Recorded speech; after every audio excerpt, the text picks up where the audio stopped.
इसलिए तुम चिंता करके ये ना कहना कि हम क्या खाएंगे या क्या पिएंगे या क्या पहनेंगे, क्योंकि उन्हें जाति इन सब वस्तुओं की खोज में रहते हैं और तुम्हारा स्वर्गीय पिता जानता है कि तुम्हें इन वस्तुओं की आवश्यकता है।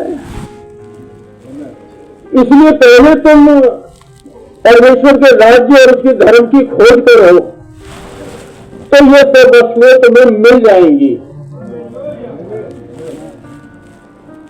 अतः कल की चिंता ना करो, क्योंकि कल का दिन अपनी चिंता आप कर लेगा।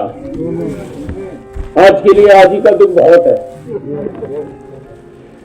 जो भी चाहिए, और भी ऐसे रेफरेंस है बहुत सारे, तो परमेश्वर के राज्य की खोज करो। वो कहता है तो ये सब वस्तुएं, खाने पीने का जुगाड़ नहीं, सब वस्तुएं जो भी चाहिए, एक अजीब से धर्म मिलाई है। कोई भी जरूरत है आपकी, परमेश्वर के राज्य की खोज करो। उस चीज की खोज मत करो जो चाहिए,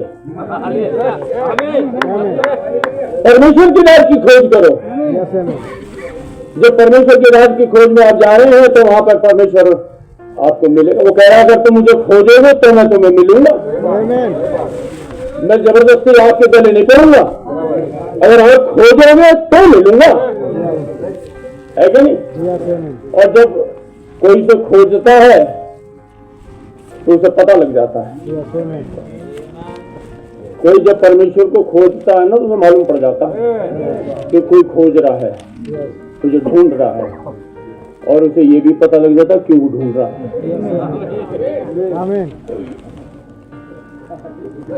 समझ में आ गया ना? तो अगर आप पवित्र आत्मा के लिए जो ढूंढ रहे हैं तो उसे वो भी पता है। चिकन का बढ़िया पीस मिल जाए वो भी उसे पता है। आप उसके चक्कर में हैं। दिक्कत क्या है? अगर जिसका मन करता वो तो कह रहा मांगो ना तुम। अब तक तो तुमने कुछ मांगा ही नहीं। मांगे ना ढेर सारा मेरे को। हमारे घर से बहन भाई अक्सर मेरी सिस्टर हुआ करती थी, वो प्रभु से दुआ करती थी, प्रभु अगर मैंने ज्यादा मांग लिया तो मुझे माफ करना। भाई बहन बताते हैं कि एक छोटी मछली समुद्र में घूम रही है और वो ये सोच रही है अरे ज्यादा पानी पी लूंगी ऐसा ना हो समुद्र ही सूख जाए, है कि नहीं? इसलिए वो छोटी मछली कहती मैं थोड़ा थोड़ा पीऊंगी। तो जब भी मैं सिस्टर की प्रार्थना सुनता प्रभु कुछ ज्यादा मांग लिया और मुझे भाई बहन की वो छोटी मछली याद आती है। मैंने कहा उसके यहाँ इतना है, इतना है,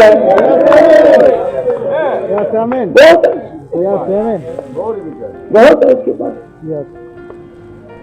क्या लगे हमारे परमेश्वर के पास कोई कमी नहीं है। अब आप मांगने चाहे, हम मांग रहे हैं तो फिर परमेश्वर ही जानता है ये मांग क्या रहा है क्या नहीं? मिलेगा हमें वही जो वो चाहेगा, क्योंकि वो हमारा बाप है जिसने हमें पैदा किया है क्या नहीं? मुझे याद है, चलो बता ही देता हूँ। ऐसा मेरे एक नाना जी थे, तो उनका बेटा मेरा मामू लगा। तो एक दिन मेरी नानी मुझे बता रही थी कि बेटा जब ये तेरा मामू छोटा था ना तो तेरे नाना शेविंग करके चले जाते थे और ये आगे फट बैठ जाता था और इससे दाढ़ी मुझ कुछ उगी नहीं थी। तो ये क्या करता है शेव से, अब छोटे बच्चे की तो मुंह से दाढ़ी तो है नहीं, तो वो अपनी भौएं बना लेता था क्योंकि उसको तो रेजर का इस्तेमाल करना है ना। तो बाद में पता लगा ये क्या हो गया, मैंने तो कुछ नहीं किया। अरे ये भौएं तेरी कहाँ गई, है कि नहीं?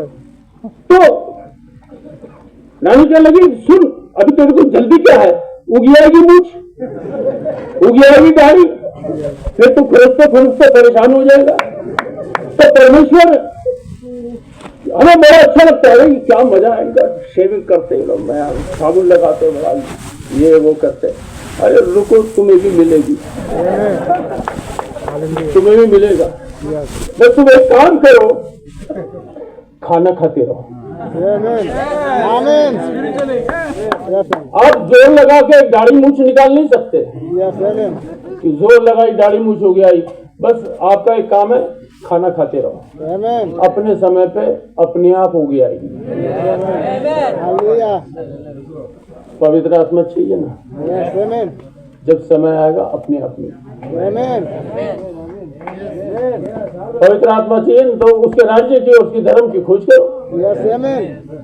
नौकरी चाहिए, उसके धर्म की और राज्य की खोज करो, है क्या? जीवन साथी चाहिए, उसके धर्म की और राज्य की खोज करो। उसे पता है क्या चाहिए उसको। ऐसे कोई नहीं खोज देता प्रभु को, उसे भी पता है। तो ध्यान रखें, हमारा परमेश्वर हर एक बात को जानता है, हमारी जरूरतों को जानता है। एक बार ऐसा हुआ, कोई हमसे पैसे ठग के ले गया। मिसेज बोली, उसने ठग लिया। तो मैंने कहा ठग लेंगे, मेरे बाप के पास बहुत है, बहुत है हमारे बाप के पास, फालतू था इसलिए ले गया। ठीक है, चिंता कोई बात की नहीं। तो कह रहे चिंता मत करो, अन्य जाति के लोग इन चिंताओं में रहते हैं, तो हमारा बाप हमें वो ही देता है जिसकी हमें जरूरत होती है।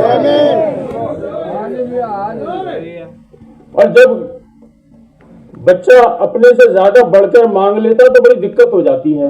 एक बार हमारे उधर शादी हुई, आप पेपर में ही पढ़ते होंगे, शादी के माहौल में जो लोग जरा ठसके वाले होते हैं ना, वो बंदूक बहुत चलाते हैं। तो एक बच्चे के हाथ बंदूक लग गई, उसने चला दी, डेथ हो गई किसी की। तो ये तो घर वालों को देखना चाहिए कि बच्चे के हाथ में है क्या।